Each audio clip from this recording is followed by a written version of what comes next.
Bonjour, aujourd'hui j'interviewe Laure Thirion, qui est danseuse et qui considère le corps comme un partenaire. Laure, est-ce que tu pourrais nous parler un peu de toi, s'il te plaît?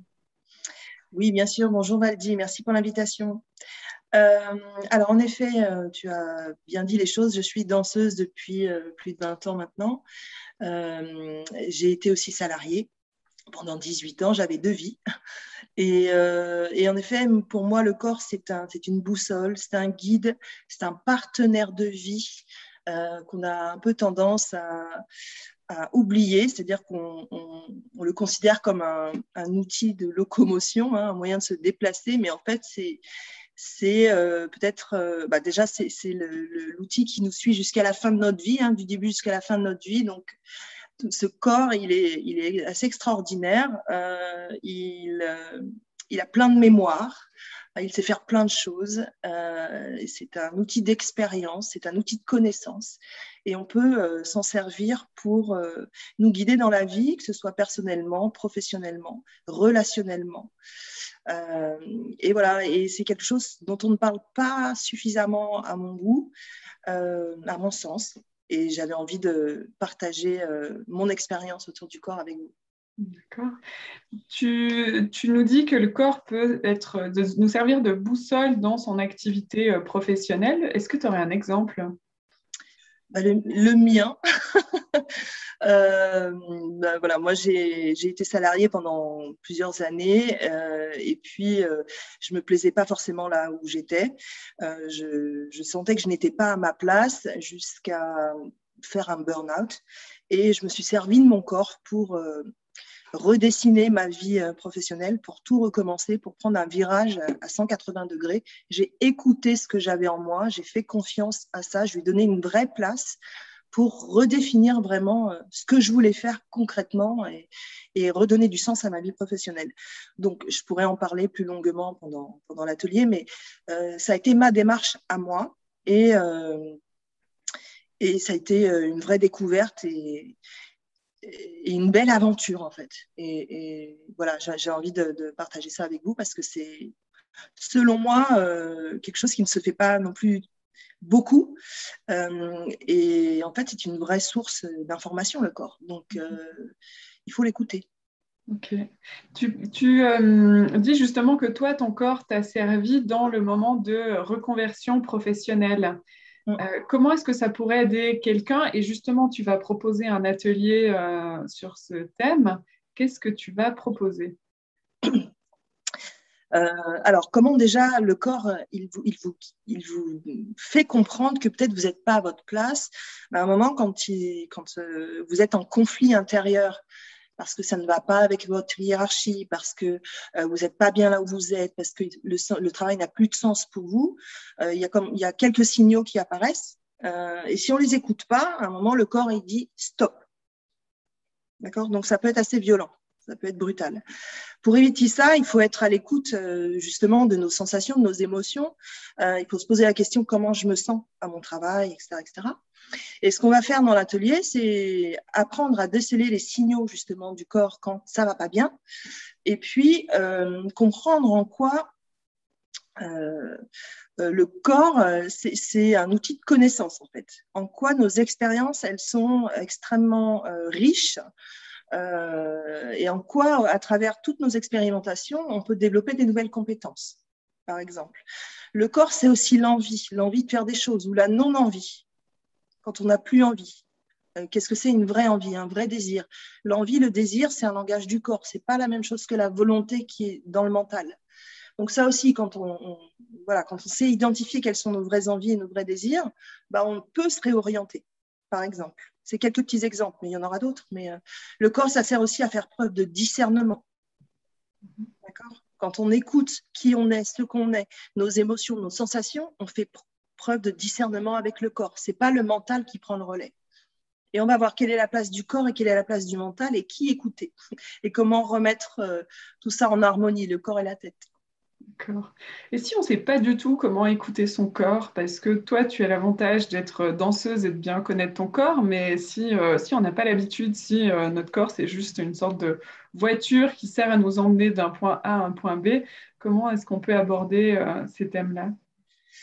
On peut réapprendre à respirer, à se poser. En général, il faut revenir dans la lenteur parce qu'on se coupe de nos émotions et de nous-mêmes lorsqu'on est toujours dans une course après le temps. Et finalement, parfois, on ne sait plus après quoi on court. Donc, pour ça, il faut redescendre, ce que j'appelle redescendre en soi, c'est-à-dire reprendre le temps de formuler nos idées, de formuler nos envies, et puis tout simplement réapprendre à respirer, à sentir le poids du corps. C'est assez bête, mais c'est des choses qu'on ne sent plus. Revenir aux sensations. Donc, c'est ralentir, en fait.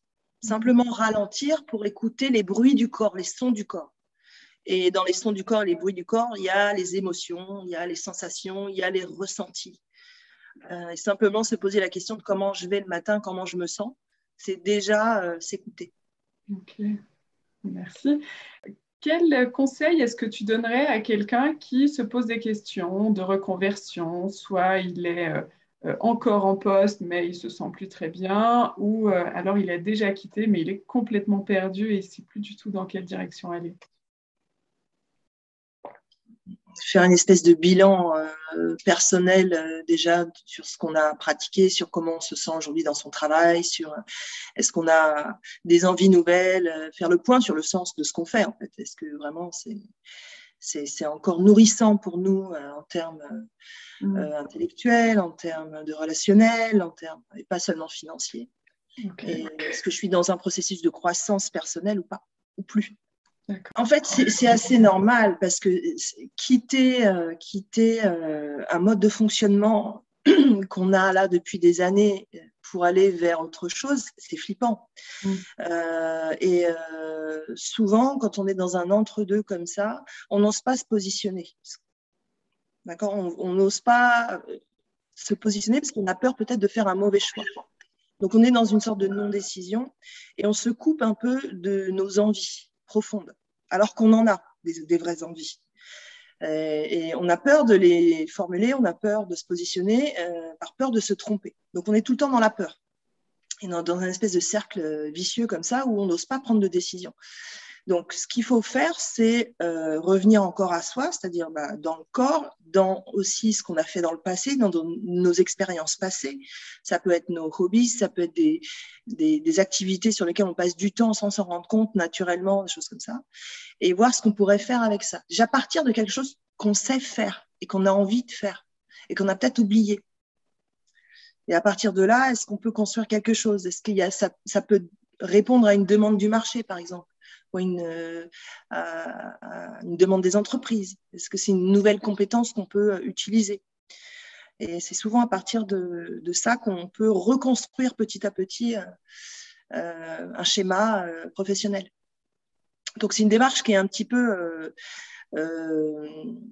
innovante, c'est-à-dire c'est une autre façon de penser les choses et on part que de soi. C'est-à-dire qu'on ne va pas d'abord aller chercher l'information à l'extérieur. Elle est en nous, cette information. Et ensuite, on se fait aider. Une fois qu'on a commencé à mettre des mots dessus et à y voir plus clair, à enlever un peu de brouillard, on a voilà, une idée qu'on a définie nous-mêmes à partir de la personne que l'on est, de nos expériences, de ce qu'on a vécu, de notre sensibilité et tout ça. À partir de là, on peut commencer à aller peut-être chercher de l'aide à l'extérieur. Et une dernière question que j'aimerais te poser, c'est quoi pour toi l'entreprise de demain? C'est une entreprise où chacun a sa place. Et aujourd'hui, on est face à un monde en transition. Hein, et les questions qu'on se pose aujourd'hui, on ne se les posait pas il y a 20 ans. Et aujourd'hui, on se pose des questions essentielles comme quel est le sens de mon travail? Comment je peux contribuer à une meilleure société? Donc, les entreprises en bonne santé, pour moi, c'est celles où, justement, chacun a sa place, quoi.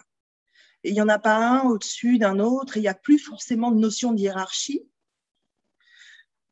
Chacun a sa responsabilité, on travaille ensemble, c'est un vrai travail d'équipe, et on œuvre ensemble dans une notion de cœur, CH, de coryphée, quoi, vers un but commun. Voilà, et c'est ça l'entreprise de demain pour moi, parce qu'on n'y arrivera que comme ça. Merci. Alors, tu m'as donné très, très envie de m'inscrire à l'atelier et j'invite aux autres personnes qui sont aussi intéressées, qui sont en train de t'écouter aujourd'hui, de s'inscrire simplement à travers le lien qui sera dans les commentaires de la vidéo. Merci beaucoup, Laure, pour ton temps aujourd'hui et à très bientôt. À bientôt, avec plaisir.